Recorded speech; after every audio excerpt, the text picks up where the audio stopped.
नमस्कार। प्रियम भारतम में आप सभी का स्वागत है। हम अगर अपने आसपास देखें तो हमें कुछ ऐसे लोग दिखते हैं जिनकी जीवन गाथा सुनना जानना बहुत ही प्रेरणादायक होता है। और अपने इस कार्यक्रम रोशनी की किरण में हम ऐसे ही लोगों से मुलाकात करते हैं, बातचीत करते हैं।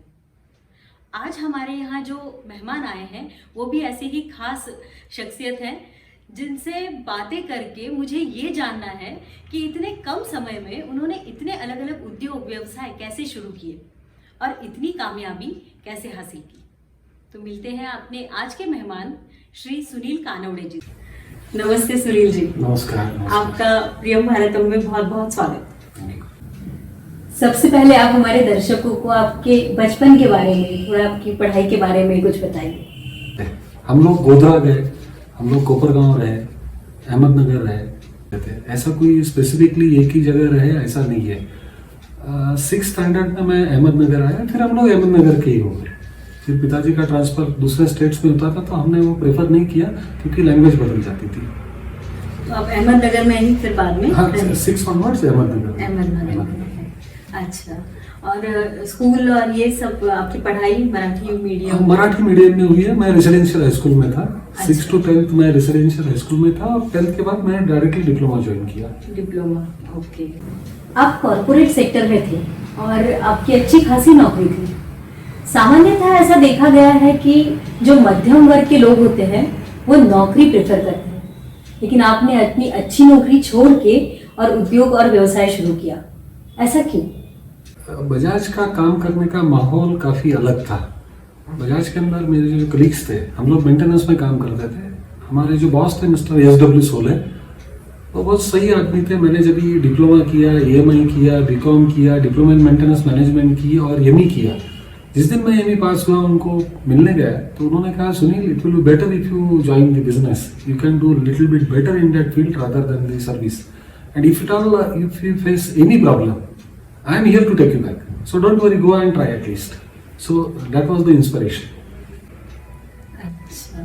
और आपने जब ये निर्णय लिया होगा तो आपकी कितने साल की सर्विस तब तक हो चुकी थी? 7.5 साल की सर्विस हुई थी और मैंने पिताजी को पूछा, नाना मैं छोड़ दूं क्या? उन्होंने कहा, मेरी 6 साल की सर्विस बाकी है, खाने पीने का मैं तेरा इंतजाम कर सकता हूँ, बिंदास छोड़ दे। मतलब घर से भी काफी सपोर्ट मिला। हाँ। आपने जब ये व्यवसाय करना शुरू, मतलब आपने सोचा कि अब मुझे व्यवसाय करना है, तो सबसे पहले आपने कौन सा उद्योग शुरू किया? तो हम लोग इरेक्शन कमीशनिंग के बिजनेस में एंटर हुए। मैंने एक बड़ी क्रेन ली। उस वक्त मेरे पास PF ग्रेजुटी का 65,000 रुपया था।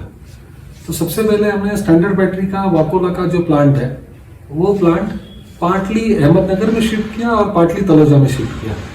तो काम करीबन 6.5 महीना चला। सभी हाइड्रोलिक प्रेसेस थी जिसमें मैंने काफी काम किया था।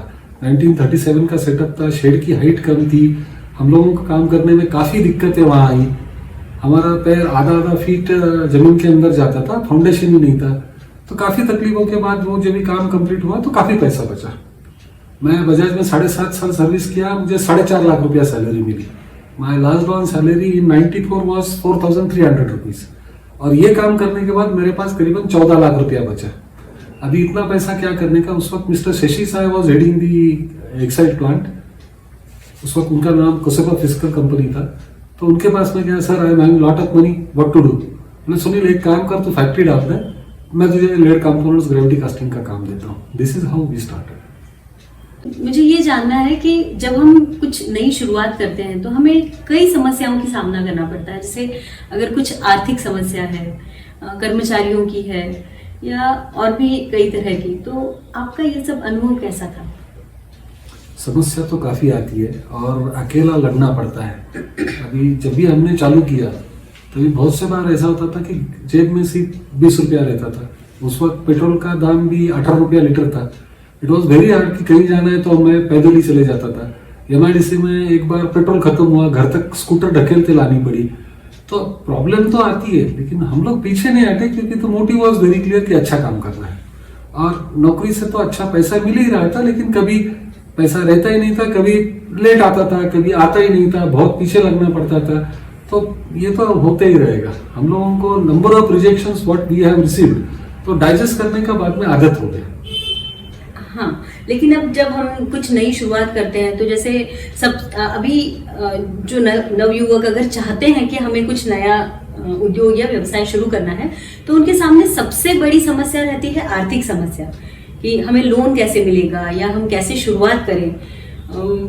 ये फर्स्ट स्टेप शायद उनके लिए बहुत कठिन रहती है, तो आप उनको क्या सलाह देना चाहेंगे? आज की डेट में लोन मिलना काफी आसान हो गया है। जब भी हम लोग चालू किए द इंटरेस्ट रेट्स पर 18%, अभी इंटरेस्ट रेट 7 to 7.5% पे आया है। मुद्रा लोन की माध्यम से हम लोग विदाउट कोलैटरल करीबन 25 लाख तक का लोन मिल जाता है, लेकिन उन्होंने पहला मार्केट रिसर्च काफी अच्छे ढंग से करना चाहिए। तो हम लोगों को जो भी बच्चे को नया चालू करना है उसको थोड़ा सोच समझ के ही चालू करना चाहिए, लेकिन नौकरी से अच्छा धंधा ही है, बिजनेस ही है। मतलब उन्होंने मार्केट का स्टडी करना ज्यादा जरूरी है। हाँ, सबसे पहले स्टडी करना ज्यादा जरूरी है, रिसर्च करो और जो भी काम करना है उसका इन डेप्थ नॉलेज चाहिए, not only technical, commercial knowledge भी चाहिए, और रेट के जो चढ़ाव उतराव है वो भी देखना चाहिए। जैसा अभी CR है 45 रुपया बिफोर दिवाली, अभी 57 रुपीज है, तो ये जो वेरिएशन होता है ये एब्जॉर्व करने की ताकत भी आनी चाहिए। अच्छा, आपने सबसे पहले कौन सी फैक्ट्री शुरू की थी या कब की थी? मैं 96 में पहला फैक्ट्री चालू किया सिराम उद्योग, और वहाँ हम लोग लेड के कंपोनेंट्स ग्रेविटी डाई कास्टिंग करते थे। देन 2001 में और 23 अगस्त 2001 में मुझे L&T का एक छोटा कंपोनेंट मिला 7-8, और उससे हमने चालू किया। मतलब 2001 से आपने शुरुआत की? L&T के साथ 2001 के, लेकिन 2008 तक मैं इरेक्शन का काम बड़े पैमाने पे करता था, बड़ी बड़ी मशीन्स करता था, 300 टन वेट वाली, 400 टन वेट वाली, और प्रेस का जो बड़ी साइज की जो प्रेसेस है 6 मीटर बाय 4 मीटर, ये बड़े साइज की प्रेसेस, इन लोगों को हम शिफ्टिंग करते थे। एक प्रेस को करीबन 2 महीने लगता था, 50 लाख 60 लाख पर प्रेस का हम लोग शिफ्टिंग का पैसा लेते थे।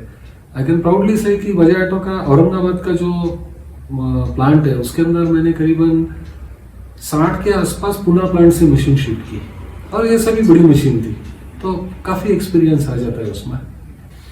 फिर आपने 2000 से आज 2020, मतलब इसमें आपने 6 फैक्ट्रीज खड़ी की। 96 में पहली फैक्ट्री ली, 2004 में दूसरी फैक्ट्री ली, 2010 में थर्ड और फोर्थ हुई, और 5th और 6th ये 2018 में हुई। After every 7 years 1 factory is added. ये बहुत ही बड़ी बात है ये। आपने जो अपना ये उद्योग का विस्तार किया है उसमें कई बार डाइवर्सिफिकेशंस भी हुए होंगे, मतलब उसके बारे में आप हमें कुछ बताइए, आपके अनुभव, और ये किस प्रकार, मतलब आपने ये विस्तार किस प्रकार किया? मैं अभी आपको जो बताया कि बहुत सारे रिजेक्शंस हुए हैं। जब भी मैंने पहले सिराम उद्योग में चालू किया लेड कंपोनेंट्स, अभी 2004 के अंदर यहाँ एक्साइड के अंदर काफी लेबर प्रॉब्लम हुई, ऑल ऑफ अ सडन वो पूरा काम बंद हुआ। At that time I was producing near about 20 tons lead per month. वो ऑल ऑफ अ सडन बंद हो जाने से काफी पीछे आ गए। That period was very crucial. 2004 में मंदी भी थी, तो 2004 में हमने डाइवर्सिफिकेशन किया हाई स्पीड स्टैंपिंग में।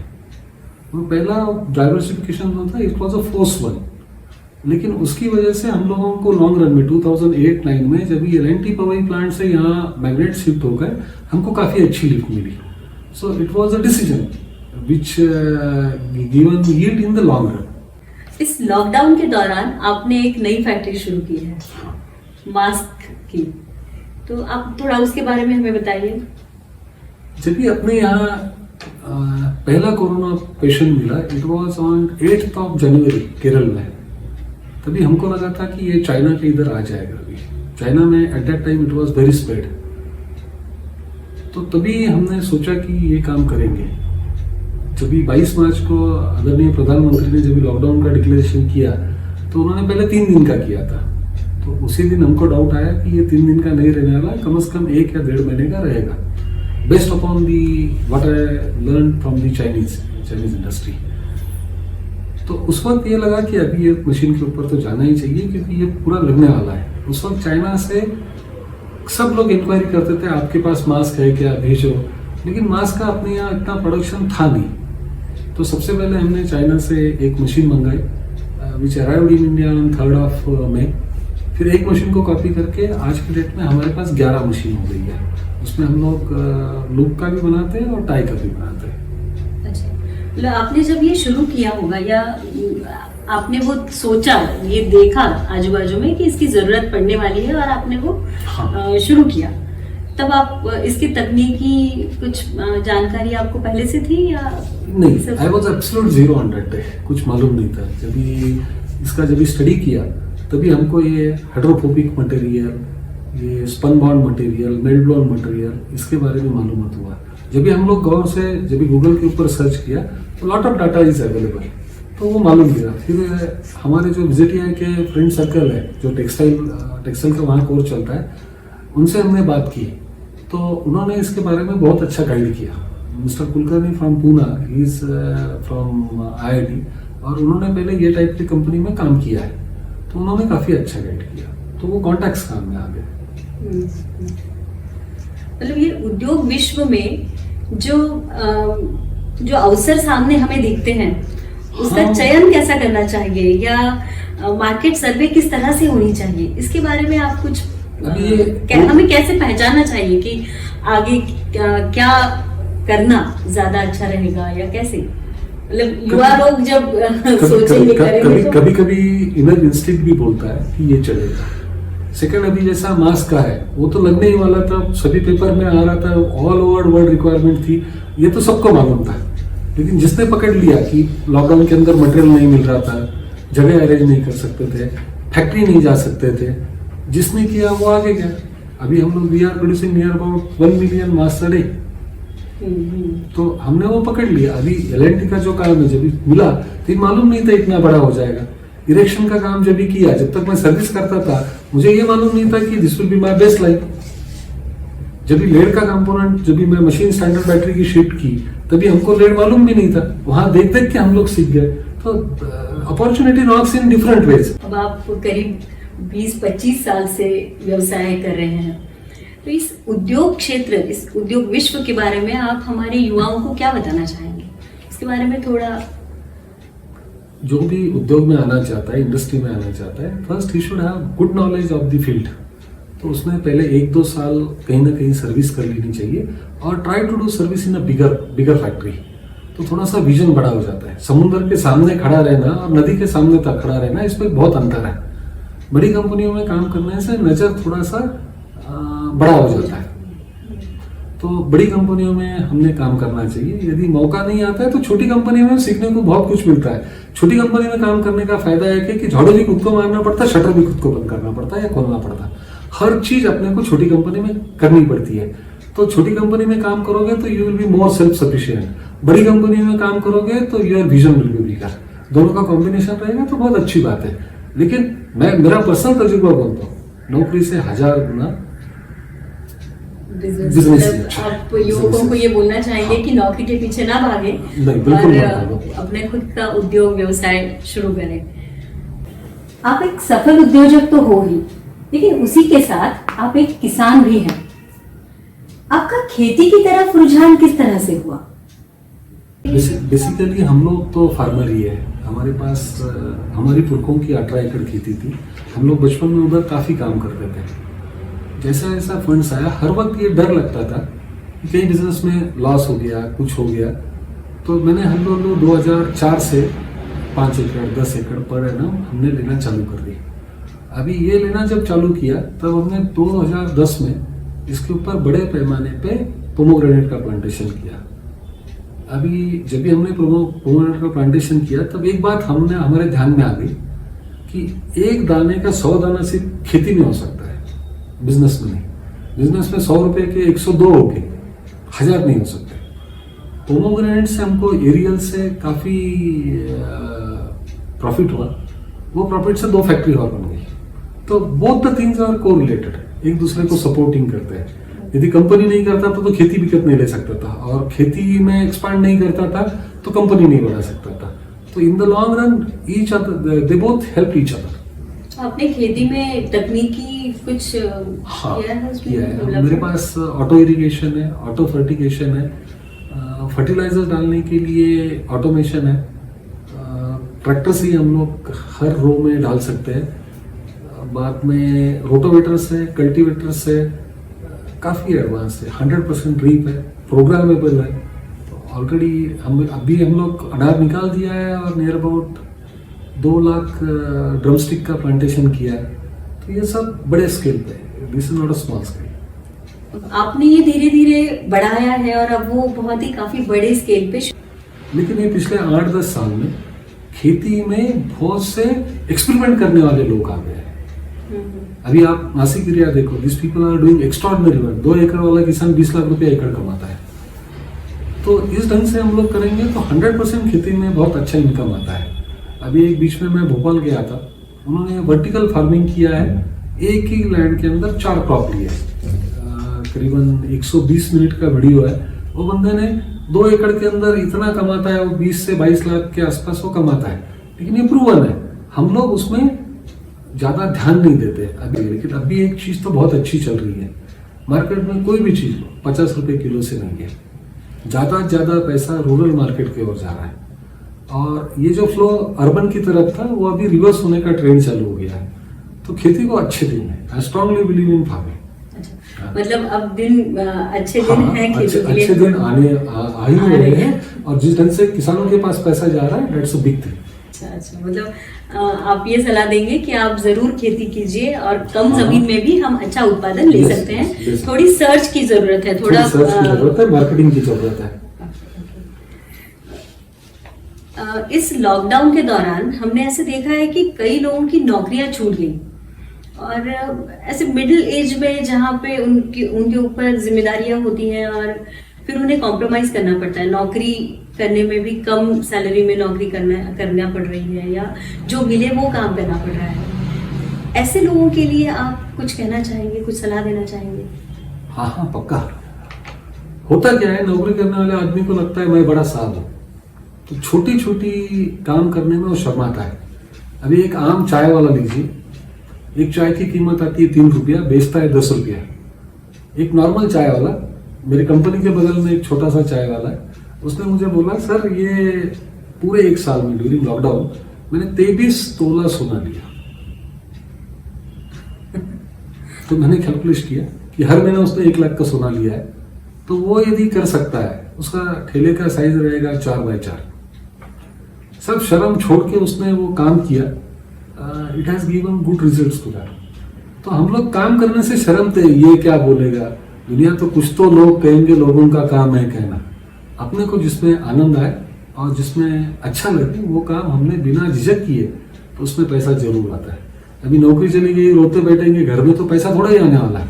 You have to do either service और डू सम बिजनेस। जो भी पैसा कमा के देगा, जिससे माँ बाप को नीचे नहीं देखना पड़ेगा, वो काम जरूर किया जी। मतलब कोई भी काम छोटा या बड़ा नहीं होता है, बस आपको काम करना चाहिए। yes. और पूरी लगन और मेहनत से करेंगे तो सफलता जरूर मिलेगी। जी। आपके कुछ फ्यूचर प्लान्स भी होंगे, उसके बारे में आप हमें कुछ बताइए। अभी हम लोग प्रेशर कुकर का प्लांट डाल रहे हैं, stainless steel pressure cooker. This will be a fully automatic plant, जिसमें हम लोग ये प्लांट जो लगा रहे हैं वो 3000 प्रेशर कुकर्स पर डे है। बड़ा प्रोजेक्ट है। हम लोग पूरा हमारा एनर्जी उसी के ऊपर कॉन्सेंट्रेट किया। अभी मास का जो है हम लोग 1 मिलियन पर डे के ऊपर रीच किए। आप सिलेंडर्स भी कुछ बनाते हैं कि फायर या नहीं, फायर एक्सटिंग्विशर का सिलेंडर बनाने का प्रोजेक्ट अभी कंसेप्चुअल स्टेज में है, अभी बहुत इनिशियल स्टेज में है। लेकिन वो हो जाएगा। ये प्रेशर कुकर के फील्ड में ही वो आ जाता है। वो एक्सटिंग्विशर का सिलेंडर बनाना बड़ी बात नहीं है, उसमें मार्केटिंग बड़ी दिक्कत है। हम लोग सीरियसली उसके ऊपर जा रहे हैं। अच्छा, और रोबोट भी आप बनाते हैं? रोबोट हम लोग 4 एक्सिस तक की बनाते हैं और we are doing it only for presses, mechanical presses and hydraulic presses. जी। मैं भी ये सोच रही थी कि आपके उद्योग या आपके व्यवसाय में कितना वेरिएशन है। मतलब इंजीनियरिंग प्रोडक्ट्स हैं, उसके बाद मास्क की कंपनी, रोबोट, सिलेंडर्स और अभी प्रेशर कुकर का इनका प्लान है। तो ये सब इतनी वेरिएशन है, ये सही में बहुत ही ज्यादा प्रेरणादायक है। नई युवा पीढ़ी है, उनके लिए आप कुछ संदेश देना चाहेंगे? लड़ते रहो, लड़ना तो पड़ेगा ही। कोई भी ऐसा आपको हाथ के ऊपर रेडीमेड तो देगा नहीं। बच्चे बोलते हैं मेरा बाप मुझे मदद नहीं करता है। हमको भी किसी ने मदद नहीं की, लेकिन उन्होंने हमको फिजिकली बहुत सपोर्ट दिया। उनके पास पैसा था ही नहीं, तो उन्होंने तो ऐसा मदद नहीं किया है। लेकिन हिम्मत नहीं हारो, करते रहो। कभी ना कभी तो हो जाता है। और जो भी आप सपने देखते हो उसके लिए जीना भी सीखना चाहिए। दिन में सपने देखो, सच जरूर हो जाता है। और मुझे मालूम है कि आप कितने बिजी हैं और आपके इतने बिजी शेड्यूल में आपने हमें टाइम दिया। Okay, thank you. धन्यवाद। मुझे पूरा यकीन है कि हमारी युवा पीढ़ी ये बातचीत सुनेगी और इससे प्रेरणा लेगी और अपने सपनों को पूरा करने की जरूर कोशिश करेगी।